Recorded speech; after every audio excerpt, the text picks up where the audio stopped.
What's up, dudes? How's everyone doing? My name is Kevin Z, aka Beyond, and I am here today to show you guys my 14th place PPG Regional deck.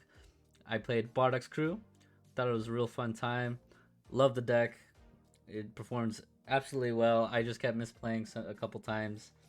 Really paid for it. However, I think it's a really good deck that wasn't getting utilized, and I'm glad to show you guys what I did to the deck. So first off, we're just gonna have the core of the deck. We have Bardock, crew leader, 4 of. Look at the top 5, add Bardock's crew 4 or less, or a Unison that's an energy cost of 2. So pretty good, pretty standard. But what's good about these 1-drops is that when there's 4 more Bardock's crew in your energy, battle area, drop area, or Z energy, it gains 6k, so it really helps you go aggro turn 2 when you want to awaken. So really good in my opinion. And then next I have for you guys is Shigash, Feelings Bequeathed. This one, instead of searching, this one just draws. So draw 1, draw another one from the leader. So pretty good in my opinion. If you're trying to see non-Bardock's crew cards, does the same thing, 6k, so becomes a 10k. And then next we got Borgos, Feelings Bequeathed. I thought this was pretty good. It does the same thing with the 6k. However, what it does is that it's a counterplay, and its auto is that you get to choose one of your opponent's battle cards with an energy cost of 7 or less and switch its rest mode, and since it's played during your opponent's turn, you draw off of it. I will say that this card was very helpful against a lot of decks, yeah,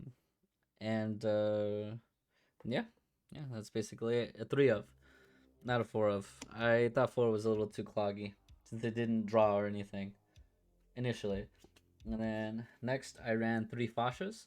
This really helped turn 2 when I awaken, swing, and combo a card from my drop area. So it discarded itself, top 5, add a Unison, 2 cost Unison, or a Bardock's crew 4 or less. So that's what this helped with. It helped with combo power, and it just helped searching for all your pieces.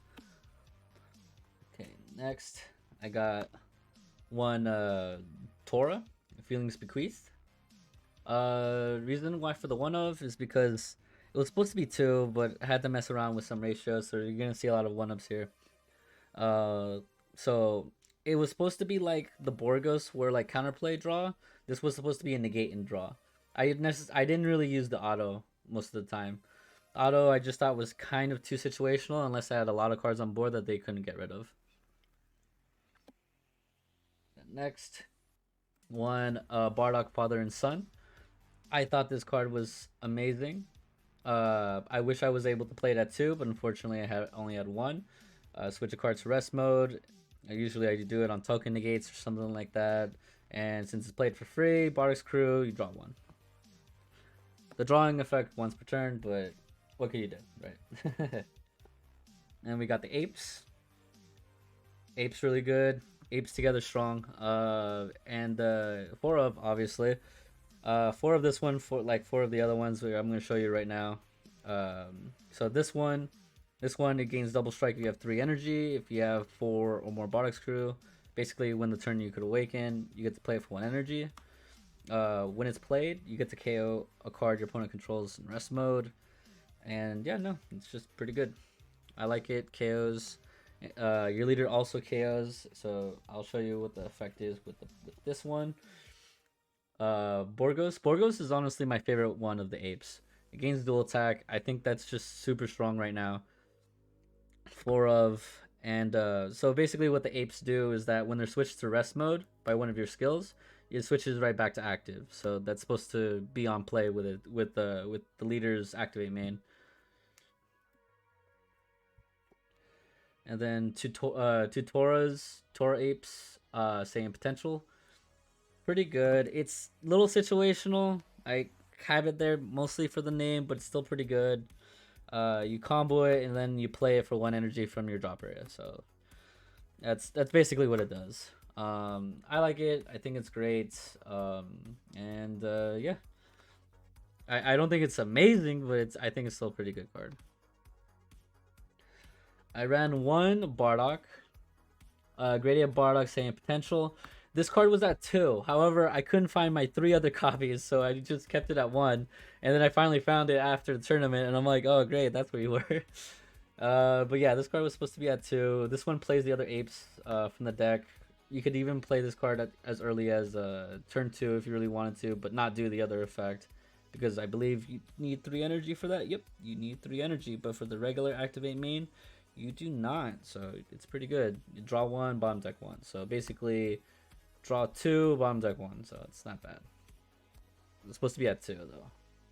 And then next for the support cards, we got 3 token negates. Kind of simple there, just token negates that they're really good. You want this deck to go to 3 life because of the Z leader, so this really helped with that without like expanding anything else. And good defense, so there you go. 2 tyrannical blows for those pesky negates and just cards that might annoy you. Not bad. I ended up charging them most of the time, but sometimes I did use them. It's just situational. It really depends on the deck that you're playing against. And then next we got 1 Vegeta's Final Flash. Good card. Can't really say anything bad about it. It's a one of. Next, Power of the Super Saiyan. I don't think that's explainable at all. 1 Flying Nimbus. I thought a lot with the red that with the red that was appearing in this tournament. I wanted some sort of defense to help with it, so I thought Nimbus or Forbidden Power. Ended up going with Nimbus, and I didn't regret it. And then next for my Unison, I did not play Gine. I played Vegeta instead. 2-drop, all of your cards could search for it, including the Fasha and the 1-drop Bardock. So this one's Unison of Fury. This card really helped with kind of shutting down your opponent's 1 energy plan, where they leave 1 energy up for like, I don't know, like Violent Rays, Negate, something like that. And this card just kind of shuts it down with the -3. And this card also interacts with your apes, so you could switch one of your apes to rest mode and then goes right back to active. Pretty good. I ended up really loving the Unison, and I might continue to play this. It might side like a 3rd one, but the deck's pretty good, so that's the only reason why I think that like just 2 is cool for now. Next, 2 Swift Retaliation Cooler, kind of standard. I thought 2 was enough. I didn't think that more was necessary. And then next, we got 4 Riposte Negates. The Riposte helped a lot, but I think what I might do in the future is cut it down to 3. Just so I could fit in all the other stuff that I wanted to put in.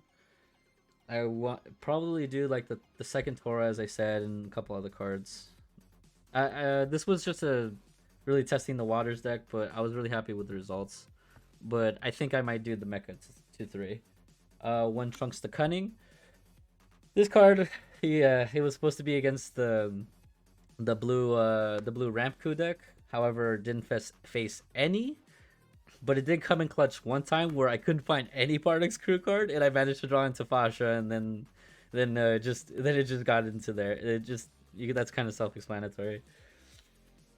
And then for my super combos, ran 3 Krillins, and the 4th one's probably, you already guessed, the SCR. This one's just way too good to pass up, and really love it. And then finally we got 1 Poutine. Poutine's just a great card. Some people find it annoying, makes it awkward, but I have it here just for that. Pretty good. Barrier, all that stuff. And then finally, Broly. Dark Broly, Heartless Berserker. I played this instead of Mira, because this deck is so it requires a lot of energy at times, so I felt like this was the better card, the free overwhelm. Still 30k. I thought it was good. I helped close off a lot of games, and I was just happy with it. For the Z deck, I ran I hope you guys like my sleeves. I played 3 oolongs, pretty good. Uh, Pretty generic. Either helped close games or just get rid of stuff. Like it did a lot of pressure when it wanted to. This deck gets a lot of Z energy, so that's good. 2 Goku SSB Evolution. Evolved Defender. Yeah, sorry, not Evolution. Evolved Defender. Love this card. It's great. Thought it did a lot, honestly. And then finally, one SSB Vegeta surmounting the impossible, just to help you get from 6 to 5, because that was an issue sometimes when people just aimed at my battle cards instead of my leader. So it did help with that, honestly. And then finally, for the last one, is the Z leader. Z leader can only be Z awakened by paying an energy and your life being at 3 or less. So this card just did a lot. Base 20k, double strike already there, and I thought it was a very amazing card, and with a very amazing leader. So yeah, all right guys, that's about it. I hope you guys enjoyed the deck profile, and yeah, catch you later, dudes. Have a good one.